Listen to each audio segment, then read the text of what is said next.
Okay, well, what else has Keir Starmer been up to? Well, NATO Foreign Ministers gathered in Turkey on Wednesday to discuss, and yesterday to discuss strengthening allied deterrence and defence.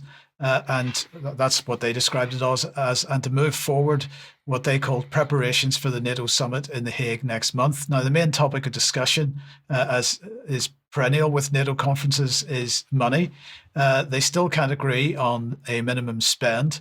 Mark Rutte moaned that the current base of 2% of GDP is not enough. And so he's pushing for everyone to agree to a level of 3.5% of GDP in the next 7 years, topped up by an extra 1.5% earmarked for what was described as wider set of spending related to defence, whatever that means. So let's have a look and see what Rutte said. Here he is. We will need greater investment in our core military requirements, as well as additional broader defence-related investments, including infrastructure and resilience. We have to make sure that we spend enough money all over NATO to keep ourselves safe. Now, for his part, our less than the most intelligent Foreign Secretary insisted that the strongest alliance in history has to stand united in the face of generational threat from our adversaries. So that would be a generational threat which he and his predecessors in the UK government and his predecessors in NATO created, because they created this. If there is a threat, they created the threat. Or am I completely wrong about that? You're talking about Ukraine, right? The acceleration of the conflict, the war. I'm talking about Ukraine. I'm talking about the whole anti-Russia narrative. I'm talking about even the anti-China NATO. As we know, NATO 2030 is looking towards China as well. So you know, it is incredible to me that they have the gall to make comments like that. As if it was something that they took no part in creating in the first place. And especially when they're not engaging in any diplomacy.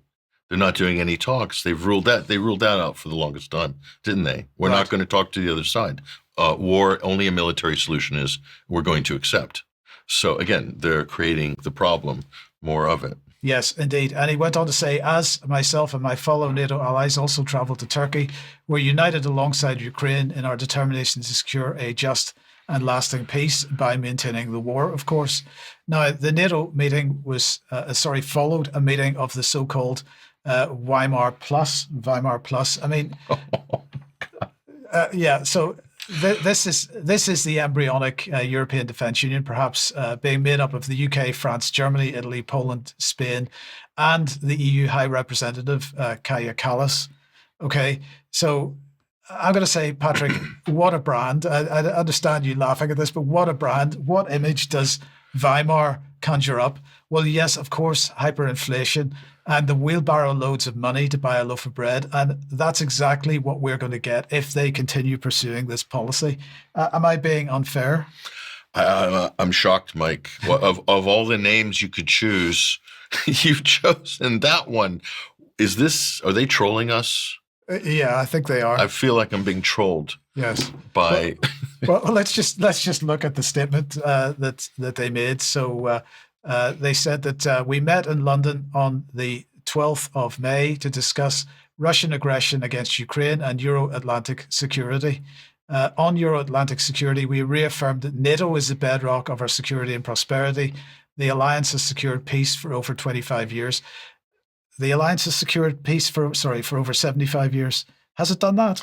No. Or have we bombed the hell out of half the world? It certainly hasn't done for Yugoslavia, for Central Europe, for Libya, for Syria, for Afghanistan, and for Ukraine. Right. Should I go on? I think there's a few more we missed. But anyway, it went on to say this.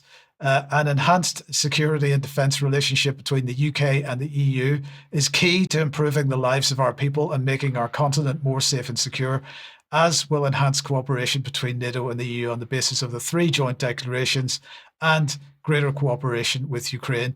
So again, we have this rhetoric trying to reinforce the idea that defence union is not a threat to NATO.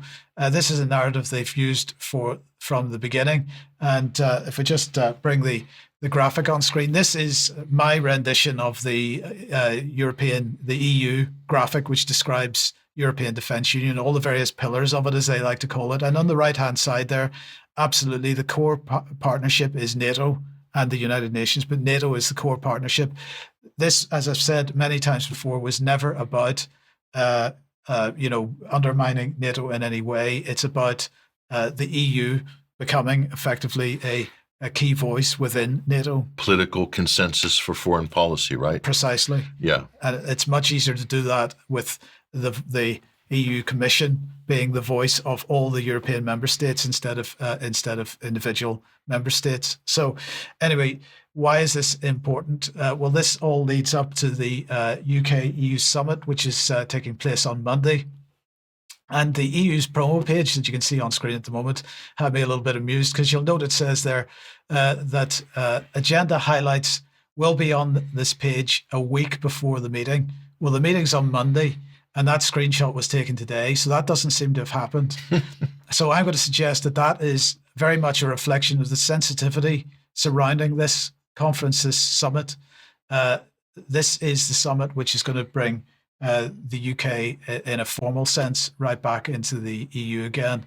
And I understand the reticence to list the details of the agenda on there. So something that caught my eye, Mike, at the beginning, you were talking about the budget and they're looking for a wider set of spending related to defense. You remember that part? Yes. So I've actually looked into that on when Germany proposed the Rearm Europe plan on the German side. That is all massive amount of money that's going to be earmarked for smart power, and we can add censorship to that. Yes. And that type of speech control and think tanks. So they're building out the sort of, intellectual ecosystem, the soft power ecosystem, the smart power ecosystem to fill the gap from the United States withdrawing a little bit from the USAID, destabilizing countries in Europe and so forth, and skull plugging Europeans into voting certain ways or canceling elections, full stop. Right. That's what that is. So they're gonna plow a significant amount of money into that to try to shore up an establishment that is absolutely failing right now. And which is then going to become much more reliant on funding from the war policy, and therefore is going to be absolutely supportive. No criticism of the war policy whatsoever. And you'll see the same people get jobs. You'll see the same names pop up from the Atlantic Council and all the disinformation boards. There'll be money for Elliot Higgins and Bellingcat, I'm sure. So the same sort of players are there feeding at the same trough, basically. Yeah, massively dangerous. Okay, thank you, Patrick. Mark, let me welcome you to the program. Let's move on to the